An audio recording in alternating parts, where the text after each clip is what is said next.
Now, let's continue with our next speaker. I am delighted to introduce Sherry Lachine, a distinguished psychologist and founder of Broad Mind, with a wealth of experience spanning mental health, engineering, and business. Sherry has empowered thousands across Canada with her experience. Today, she will be sharing insights on fostering resilience and empathy in engineering, particularly addressing the challenges faced by unrepresented groups in the field. Let's expand a warm welcome to Sherry as we explore the transformative power of compassion. Welcome, Sherry. Thank you. I appreciate the invite and hi, Anna-san. We're in the same breakout room together. Very nice to meet all of you. It just so happens we're talking about challenges and whatnot. At this point, my dog decided she has to go outside. So she may be a little bit annoying at this point, but that's what we do. We roll with it, right? So if it's all right, I did prepare some slides, and so thank you. Very well done you. Let me just get that all set up. Thanks for the introduction, and this is a long time coming. I've been talking to a lot of the planning members like Martha and Salima, and it's been delightful to try and put this material together. So as you mentioned, I was an engineer. And about 12 years ago, I realized that I needed more skills, more knowledge to navigate the workplace that I found myself in, but also to navigate my family situation. I felt that stress was abundant. I felt that my resilience was low. And I felt that I was oftentimes very much alone in the workplaces that I found myself, because I did start off in the military and the ratios of women to men was kind of low at the time. So I'm going to share with you some of the information that I've been learning, some of the concepts that are very research-based around navigating our resilience, really focusing on empathy and compassion, touching on diversity and how we can use that to actually enhance our resilience, and more. I'm going to be paying attention to the chat. If anyone wants to put information in the chat, I would love to see that. So I'm just going to make sure that I do what I say I'm going to do. And I'm going to put my chat open on the side here, because I will be asking you questions. There's going to be questions and I'm going to want some answers. I do not have a basket to give away, but I do have good vibes, positive vibes.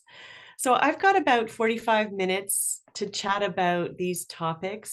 And I have to let you know that these topics, these mental health concepts and skills have changed my life. And if I could bring it all back to the 80s and the 90s when I was practicing engineering, I would use these skills every single day.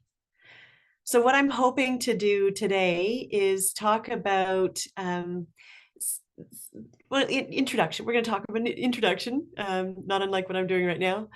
We're going to talk about some of the challenges. And I've got a list. It's not a concise list, but let's start thinking about some of the challenges that we face that impact our health and well-being day to day.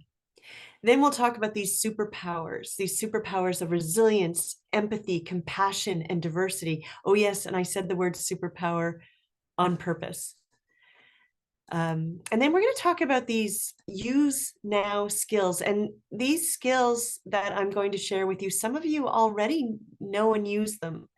And what I'm hoping today is that it just builds your confidence about using these skills, or maybe adding additional skills or curiosity for learning more.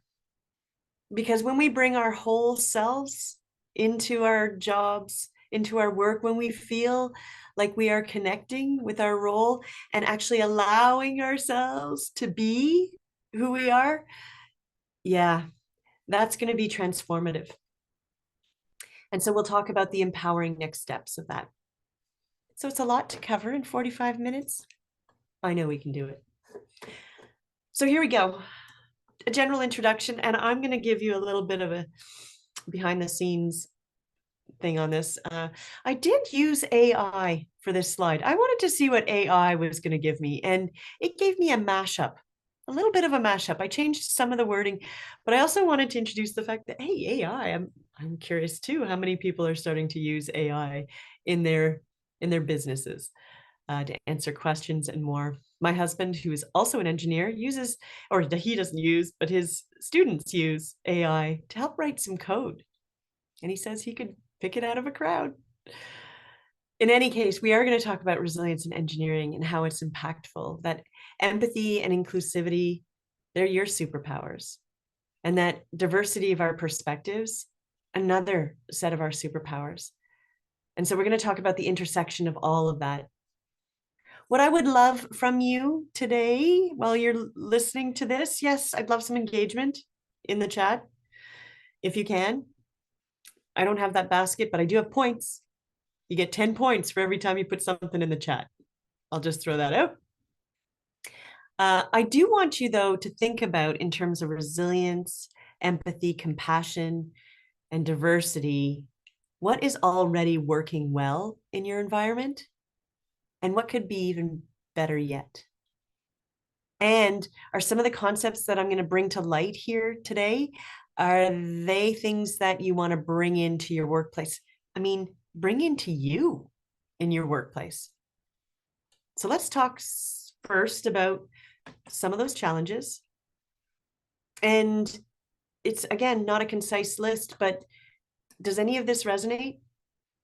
The fact that in our role, societal biases, stereotypes, things like that women are less capable or suited in the technical field. It could lead to discrimination, hiring, promotion, and recognition. I know I felt that. I felt that I was pushed aside for really important projects when I first started. And I felt that I wasn't going to get the promotions that my other compadres were also getting because I was the only woman in the room.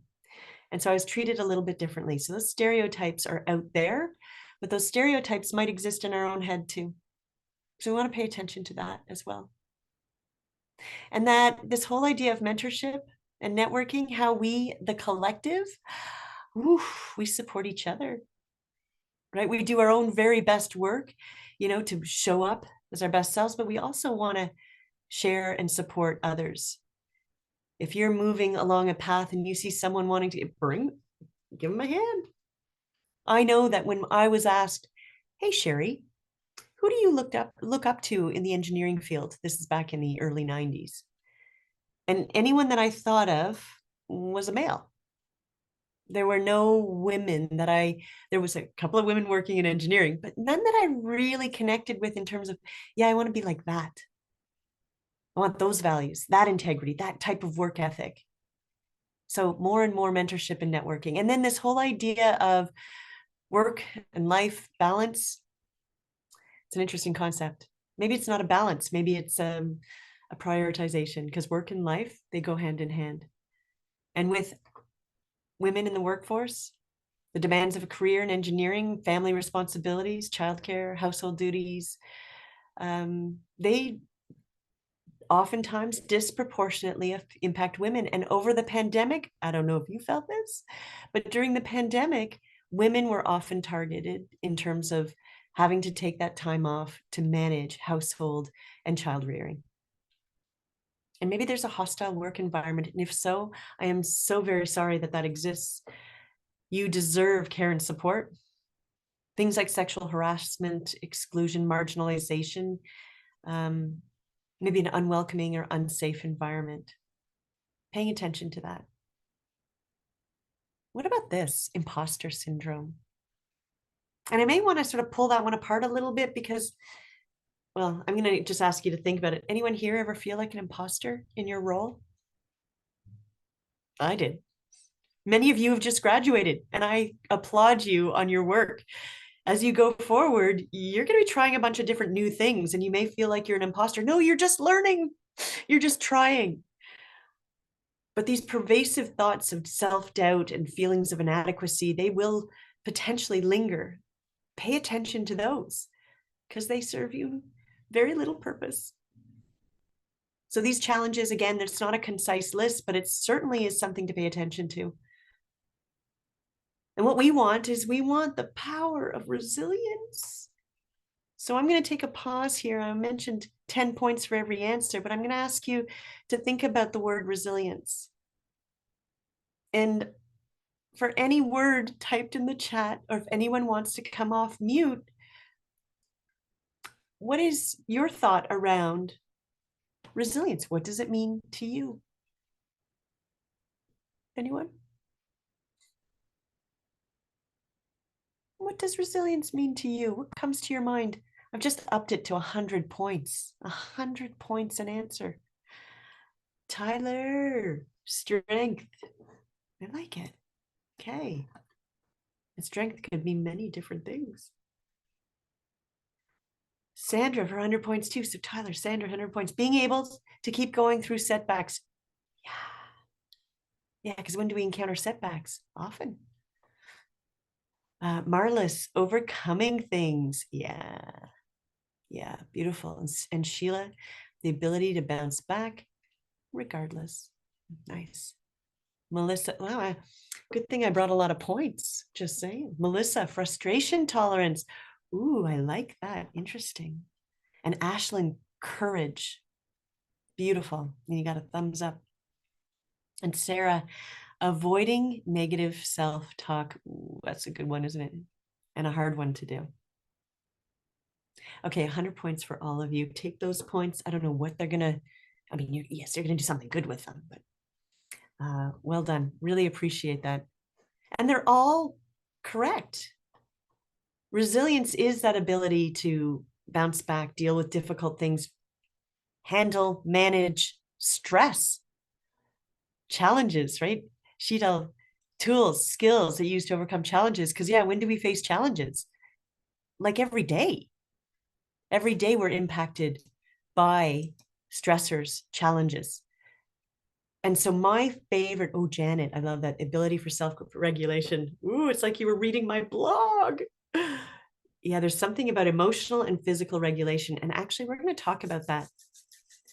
Because my thought around resilience is, yes, all of this. And I stole this from, I have toddlers, it's a buzzword at home. And you know what? I'm glad it is a buzzword at home because helping you regulate, helping them regulate, there's techniques and tools there. I love it. So Dr. Robin Hanley Defoe wrote a book called A Calm Within the Storm. Great book. It's everyday resilience. And her definition of resilience is that it's our knowledge that we have the capacity to do hard things, to move through stress. And so to me, that just landed right because it's about moving through and doing hard things. And back to Tyler, it's the strength of character, the strength of knowing your values, the strength of emotional management, the strength of self-regulation to be able to do hard things. And it impacts every moment of our day. So let me give you, and many of you already know this, but let's go right into the foundations of the superpower of resilience.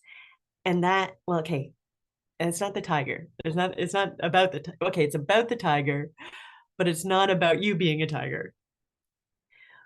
What this is intending is that we humans, we react in a very foundational, fundamental way to stress. And this is a skill set that I think we all need to understand and learn. So we know it for ourselves and we can manage it, and we could see it in others and support them in those moments instead of avoiding, dismissing, or ignoring. What happens when we're in this stress response, and oftentimes you'll hear it called fight, flight, freeze. We go into a very old part of ourselves that wants to keep us safe. And what happens there is our thinking, our executive function, it tends to go offline. It tends to go wonky. And for me, when I was in my stress response, I'd lose everything in my head. I would lose everything in my head. I had no words. I had no connecting the dots. I had no way of showing up. Oh, And I'm a crier. I would cry. Like it would just come out. Can you imagine?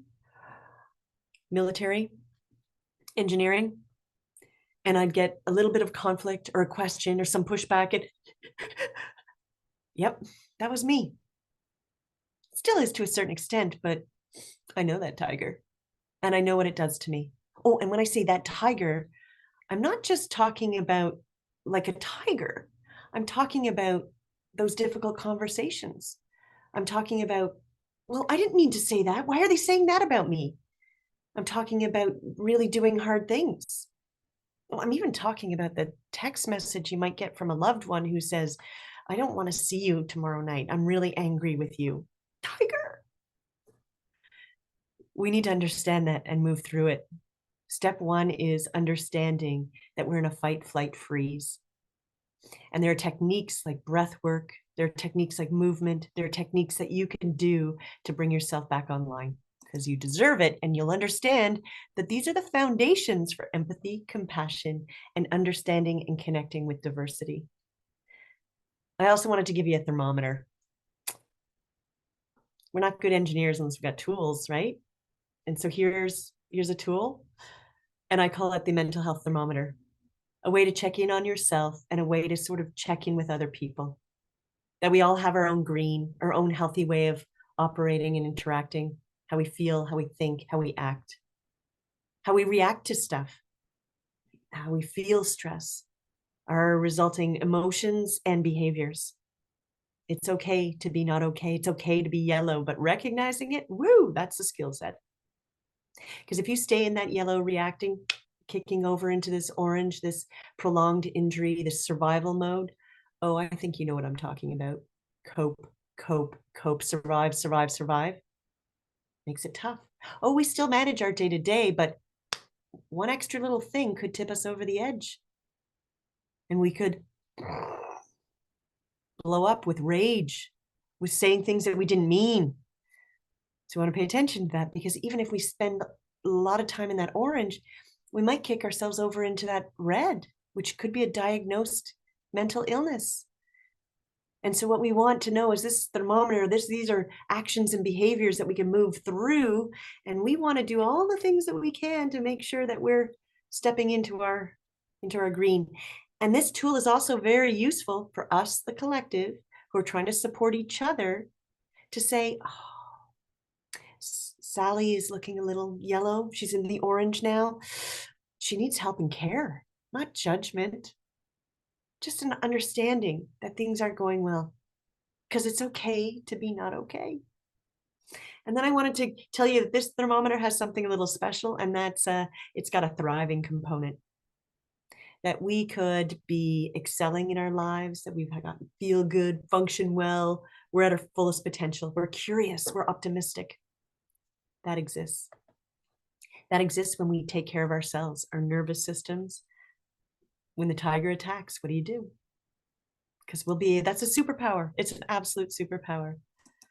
And so resilience, when we start building, knowing these, and I'm talking about the foundation is that nervous system piece and taking care of ourselves. We can then navigate difficult situations, conversations, obstacles. We can maintain our own well-being, especially during change, uncertainty, and challenges. We're better problem solvers, collaborators. Our productivity goes up, especially when in that blue purple. That's the sweet spot. Over the pandemic, I think I was in blue purple for a total of maybe 3 hours. It was spotty, and that's okay too. So I wanted to dive into this superpower of empathy. And I'm going to throw it back into the chat. You were so good with the word resilience. I'm going to ask you about empathy. What words pop into your mind when you think of empathy? What does that mean? It comes to you. And okay, this is a 200 pointer. Like, if that helps, I got more points. I just came in. Empathy. Gwen, kindness. Beautiful. Sarah, being able to understand how someone else feels. Beautiful. Sandra, putting yourself in other people's shoes. Yeah, beautiful. And Haneen, understanding. Janet, oh, over to Brene Brown's video on empathy and sympathy. Yeah, feeling with people. Nice. Honest and compassion for others. Yeah, love it. Tyler, understanding another's perspective. Beautiful. It can be hard to do when we all have different experiences. Sheila, looking at the situation from other person's perspective. Yeah. Ashlyn, listening to others. Beautiful. I heard that in this session earlier, like learning, practicing our listening. And Marlis, in someone else's shoes. Yeah, beautiful. Me too, said Melissa. Yes. Empathy is feeling with people, understanding and sharing their experience, putting yourself in their experience to the best of your ability to understand their perspective and where they're coming from. So if you have a shared experience, it might be easier to show that empathy. It might be easier to connect. And empathy comes in various flavors, I'll have you know.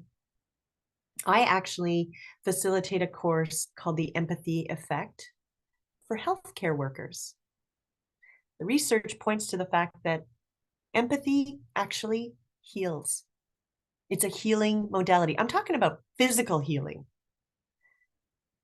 And you know what doesn't heal? Judgment. That quick negative judgment of others, what they're doing. So empathy heals. And when you're empathic, you're not being very judgy. You're more into this empathy state. And so it's so important because it builds our relationships, improves how we talk to each other, collaboration, helps us be more inclusive and compassionate. There's so many benefits to empathy, including healing. And I'm going to talk about some of the skills to empathy. And I love that it helps us connect as a collective more. And there, like I said, are different flavors of empathy. And I'm going to talk to you about two flavors that I tend to spend my time in. One is affective empathy. That's when you feel what other people are feeling. So those of you who have ever raised children or have been with children and something happens, they fall down, they hurt themselves. And maybe it's something you told them not to do, like don't run down the driveway. I saw this in myself. I felt that. And so instead of reacting with compassion, I reacted with, why did you do that? I was feeling what they were feeling. My resulting empathic response, or actually just my response, because it wasn't a very empathic response. It felt like I was feeling it, wasn't healing. So that's the affective empathy, trying to realize that you're feeling sometimes what other people are feeling, especially if you have a very shared experience. So you can tap into that, but pay attention to the resulting that comes out. What I'm going to ask is that we shift over into something called cognitive empathy. This isn't intellectualizing stuff. This is actually saying, I may not fully understand this person's experience, so I'm going to show them how I care. And that could be something as simple as greeting them when you see them online, when you see them walking past, eye contact to varying degrees, remembering people's names, and more. And I'm going to share with you the more. Does that make sense to you? Empathy. It could be a learned skill. And I heard that compassion could be this radical idea of our time. And I'm going to share with you what we're thinking about in terms of what compassion could be. And there's a lot of different explanations. The one that really lands with me is that compassion is actually empathy plus the desire to help. Now, wouldn't that be beautiful in our work environment and our family environments? We're feeling with people, we're showing them that we're empathically there, we care about them, and then we have this desire to help. And so other things to pay attention to in order to really enhance these skill sets. First and foremost, we recognize that we're emotional beings. recognizing that we are allowed to be stressed, frustrated, uncertain, confused, irritated, agitated, as much as we're allowed to be joy-filled, happy, belonging, excited. Understanding, naming, and processing emotions is a superpower. And that's why I love this regulation piece, because it's about our emotions and our bodies. Bodies in fight flight, emotions are coming, understanding both and what they do to us in terms of our everyday interactions. We're not our best selves when we're not regulated. We're not our best selves when the tiger is taken over and we're no longer thinking. Oh, yeah, we want to bring that right back down so we can have any conversation we need to. We could embrace this empathic response and create a culture where we're actively listening to each other, supporting each other, collaborating, and that we're cultivating the idea of compassion, that we show empathy, we feel empathy, and we extend a hand when it makes sense, right? We don't want to extend a hand to everybody. There's a conversation around boundaries there too, which is a really important conversation. Empathy and boundaries, it's not about walls and it's not about being a doormat. Empathy is a strength, and it's about saying yes and no, and it's about boundaries. I hope that makes sense, because this superpower needs cool cultivation to be able to feel with people, but understand where they stop and you start, to see where I want to be able to help, but I can't help right now. Maybe I need to take care of me. And that'll help us with our own resilience and the resilience of the group, of our teams. So we want to be able to develop our own coping strategies as much as we want to foster and support the coping strategies of others. And recognize that different backgrounds, experiences, especially in our role as engineers, we're going to encounter so many different ways of doing these jobs. We want to recognize that all these different perspectives provide such an opportunity for blowing apart biases and stereotypes, and for enriching the problems that we're solving, the communication that we're trying to have, and the innovation that we're trying to also provide. These are superpowers.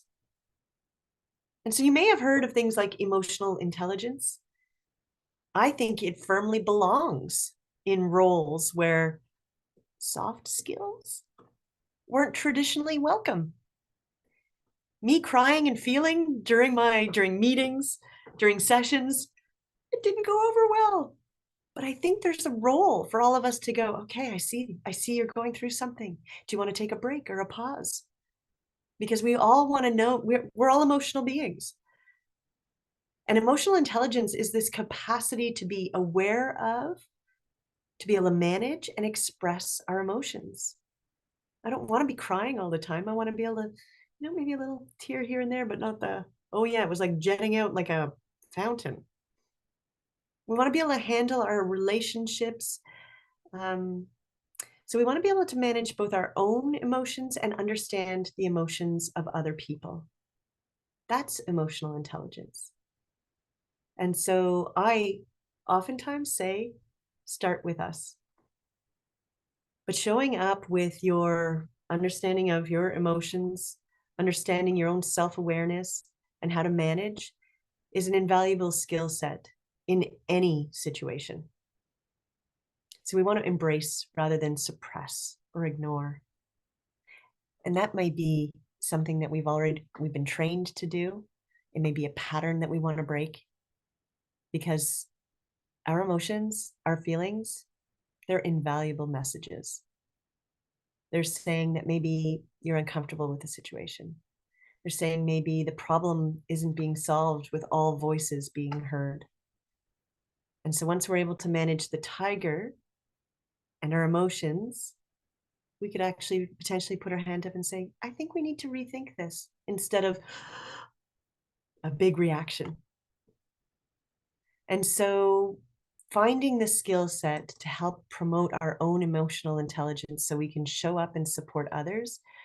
Here's some of these skills that I'm going to sprinkle in. The first one is validating feelings. And I'm talking about our own feelings as much as the feelings of others. And to me, this is magic. And maybe it could be a small way that starting now, if you already do it, awesome. But if you don't do it or you weren't sure that this existed, this is your new magic wand. When somebody shares something with you that's hard, challenging, or they're frustrated, oftentimes we tend to go into problem solving mode. I'm just going to ask you to put your own hand up thinking about it. Who here is a problem solver? I'm pretty sure if you had the buttons, you'd be pressed. Yeah, I'm a problem solver. I've been trained to be a problem solver. In my job, in my role, I'm a problem solver. At home, I have to be a problem solver. And that's great. When it comes to the feelings of other people, which we all have, the magic of validation is a technique that will allow you to continue communicating and show empathy. So here's how it looks. If somebody shares something really hard with you, like my 14-year-old years ago, when they came back from school and they started to ramble on about their school day, and I didn't fully understand it. It sounded challenging, though, in their words. I decided I'm just going to validate their feelings. And I looked at them and I said, honey, that sounds really hard. Their body language, everything about them went, yeah, it is. Thank you. Because Sherry problem solver was going to step in. Sherry mother was going to step in and say, okay, you know what you should do? So dial that back, even in the workplace. Somebody's like, I'm frustrated. This isn't working out. I've tried it so many times. Gosh, that sounds frustrating, right? That sounds really hard. And then listen. Have you tried different things? What's going on? Instead of problem solving, listen. There's magic in that. And remember to validate your own sense of feelings where you are. It's magic. Another magic, empathic, and compassionate technique is to affirm other people's strengths. And let me explain this one, because I think it gets muddy. We tend to say, I'm so proud of you. I loved it when you did blah, blah, blah. And that could be a way of giving feedback, but it's not actually showing that you see and hear this person. And so affirming strengths is about the other person. It's not about your pride, or it's not about you. And so you can share things like, you know what? You were really brave back there in that meeting when you stood up and made sure your opinion was known. See, it's not about you. Or even, that was very courageous when you left work to go and take care of your family. I even hear it in my head to say, I applaud you. It's about them. That was very courageous when you did this, and being specific. Affirming people's strengths without injecting yourself into it can be really impactful. And we want to build psychological safety throughout. Yes, showing empathy, compassion, understanding we all have diverse perspectives, experiences, knowing that we as women require maybe additional psychological safety for not only ourselves, but to support each other. We're a collective. And so recognizing that psychological safety is about being in a place where there's empathy and compassion, understanding that there's diverse experiences, but also recognizing that we can make mistakes within reason. But knowing that the accountability piece doesn't mean it's a penance. Accountability means, okay, we can talk about that. Because there's this idea that we're removing judgment. We're removing this quick negative judgment and really trying to push empathy and compassion in the way that we're seeing people, in the way that we're supporting people. So we're going to embed that compassion in our problem solving, Because if problem solving is what we do for people's feelings and experiences, let's start to realize that we're going to dial it back a little bit and allow ourselves to realize that people are on their own journey. They are who they are as a result of all their experiences. You may not fully understand that, and that's okay. So recognizing that where they are in this moment could provide a really important perspective on solving that problem. Validate feelings, affirming people's strengths, figuring out psychological safety where we can make mistakes. We're not judging other people. We're supporting. We can be talked to without being judged. And we want to bring that compassion, especially if we're going to be trying to do problem solving, collaboration, and innovation. Knowing that there is a lot of diverse experiences in engineering. There's different cultures and ethnicities. There's different ways of living. There's different training that people have experienced in different countries. So these experiences represented by us, women in the engineering field, it enriches the community. We have to see that as a gift. And we have to support each other in that it is a gift. So we're going to celebrate our unique contributions by affirming people's strengths, right?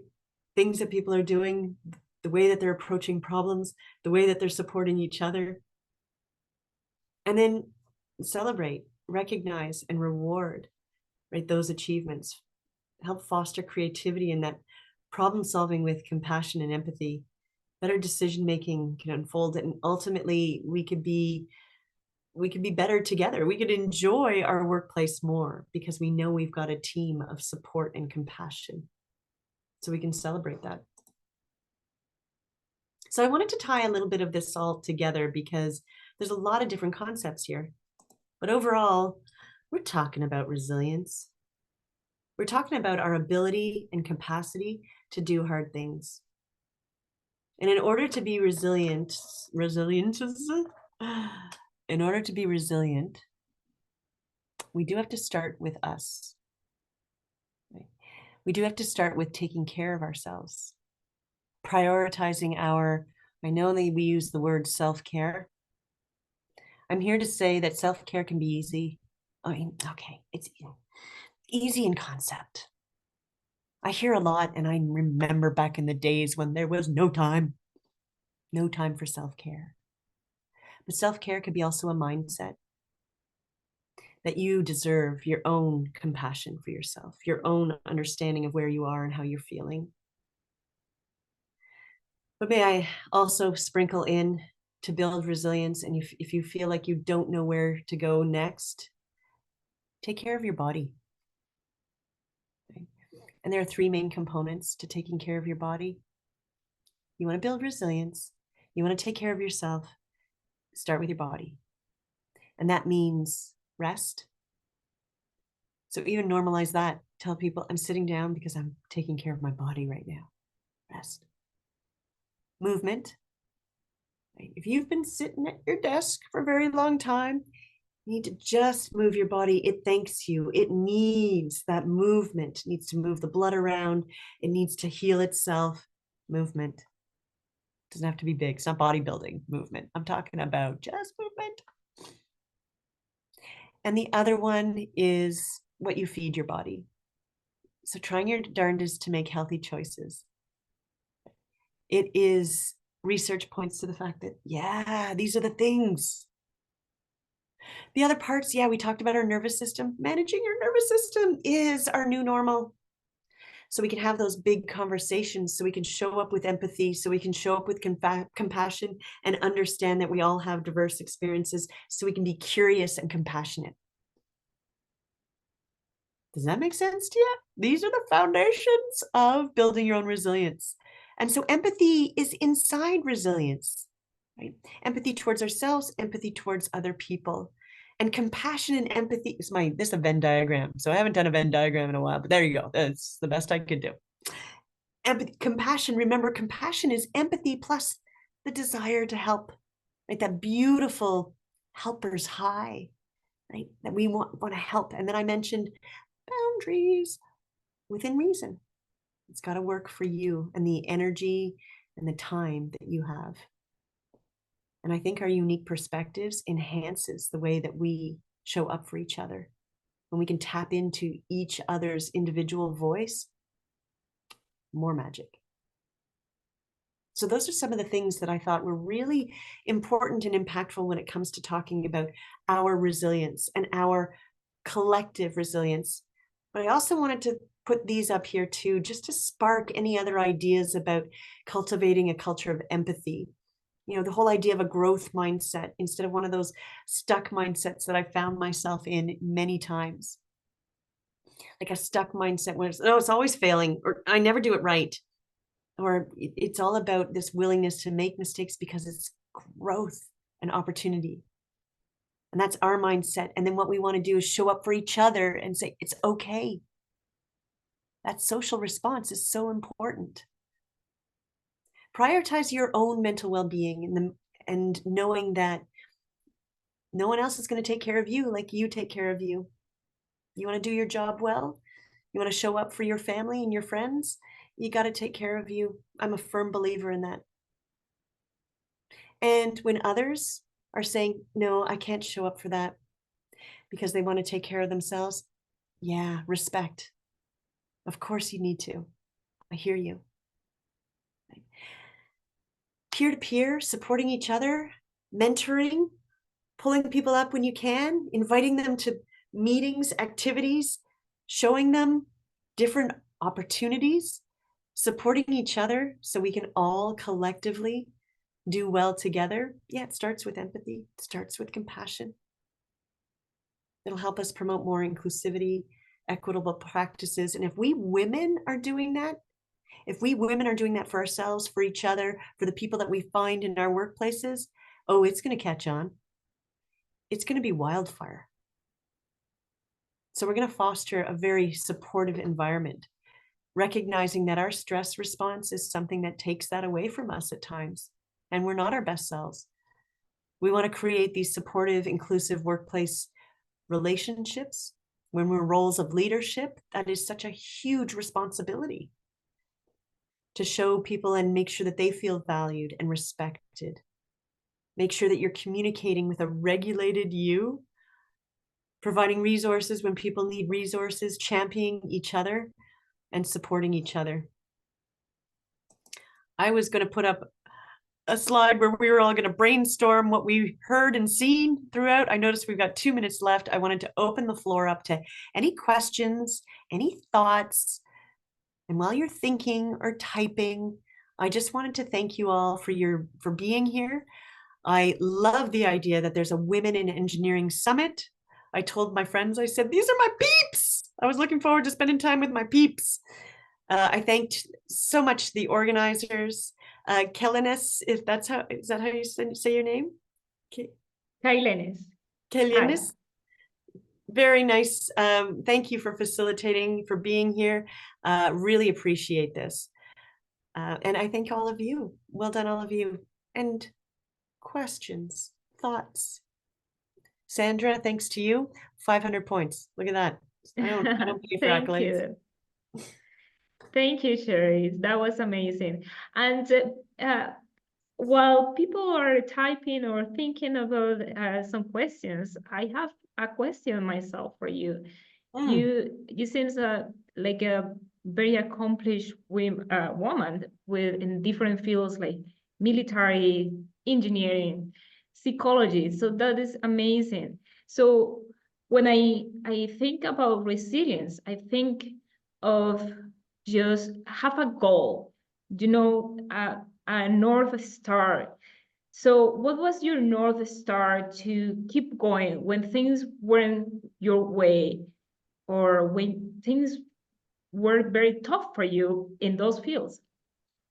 Oh, it's such a good question. And as I've been working through over the decades with my therapist, I keep saying, I need a path. And he's like, there's no real path because it's going to twist and turn. You can't just go, this is what it's, right? We all know life throws curveballs. But the North Star or the goal for me was I I wanted to be really good at something. I wanted to be very excited for my day to day. I wanted my work and my life to be integrated. So I think that's why working in the engineering field for a number of years, and with my husband being posted to different locations and having to reinvent myself every single time, I realized that I needed applying engineering to my own mind, my own feelings was where I needed to spend my time. Um, so I've been able to do that. I've been able to blend all of that together, and my work and life, they're now very much integrated. And the North Star is part of that. Feeling really good about my contributions, feeling really good about the lifestyle I've created. And if there is any advice that you can give us, like one thing to keep you motivated or keep you going. I understand that everyone is different and probably your motivations are different, but something that you think that it will really will help us to just to build that resilience, what will be? Oh, that's a great one. There's a lot of different things that come to mind. I think, my daily practice is that, I deserve care. And I know that I need to take care of me. And so I really love that sort of daily practice. And then one of my mentors, um, she said, Sherry, there's no bad decision. And I was like, what do you mean? Sorry. Like in our lives, there's no bad decision. I'm like, oh, I've made some bad decisions. Trust me, I've made some really. And she's like, well, no, what did you learn? I'm like, well, I learned that. Oh, I see what you're saying. So I went back, you go back to the starting point and then you maybe make a new choice. But every decision, that's your life. That's part of what makes you you. And then those challenges you encounter, they're gifts. In the moment, they don't feel like a gift, but they're a gift. When you can get through it, you build your own resilience, your own capacity. Yeah. Well, thank you so much, Sherry. We really enjoyed, I truly enjoyed your presentation. So thank you very much. Thank you. So, yeah, Bye for now. bye.